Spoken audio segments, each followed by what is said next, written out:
My brother's best friend has a strong possessive streak toward me. On the day I married my first love, he warned me not to marry him, but I didn't listen. However, after the wedding, I frequently suffered abuse from my husband, so I fled with my children and sought help from my brother's friend. To my surprise, he used this opportunity to threaten me into sleeping with him. I never thought I'd be desperate enough to call King, yet here I was, standing on the side of the road with a diaper bag in one hand and a car seat in the other, my old red sedan sitting lifeless behind me. When his truck rolled up, I swear my heart stopped. I hadn't seen him in 3 years, not since before my life turned into one long nightmare. He stepped out, looking exactly the same, broad, dangerous. I tried to act casual, but when I pulled Zuri out and strapped her into his back seat, his eyebrows shot up. "Is that a car seat?" he asked. "Yeah," I muttered, focusing on buckling her in. He didn't say anything else, just watched me. I could feel the weight of his stare, heavy as chains. Sliding into the passenger seat, I fastened my belt so fast it nearly jammed. My knee bounced as I gnawed on my lip. "Can we just go?" He leaned back in, one brow cocked. "Any reason we're leaving your car here to collect dust?" "It's dead," I lied.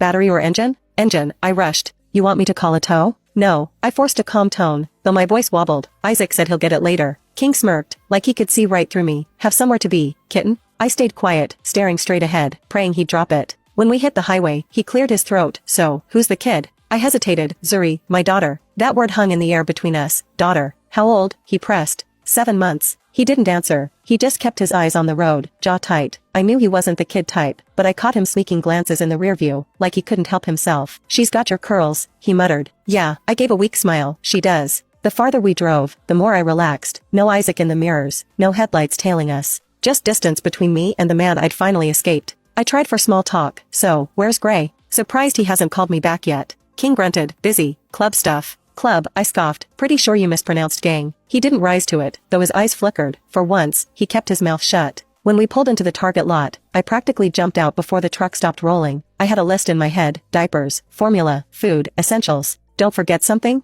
King's voice barked from behind me. I froze. "What?" He pointed at the car seat. "You leaving the kid?" "She's asleep. I'll be quick." He looked doubtful, but I slammed the door and ran inside. 5 minutes later, Zuri's cries cut through the parking lot like a siren. I wasn't there to see it, but when I turned at the checkout line, there he was, King, storming into Target with my baby cradled awkwardly in his arms, leather jacket damp across the chest. "She pissed all over me," he grumbled, shoving her toward me. The cashier giggled. "Hubby to the rescue, huh?" My cheeks burned. "He's not." King smirked, and I bit my tongue. "Never mind." Then my card declined. Cold panic rushed through me. Isaac had frozen everything. I felt the ground tilt under my feet. Before I could decide whether to abandon the cart, King casually swiped his own card, like it was nothing. I whispered, "Why would you?" "Shut up and take the kid," he said. "No room for argument." I did. By the time we reached his house, my nerves were frayed. The place was spotless, not what I expected from him at all. "You sure about this?" I whispered, glancing around. "Staying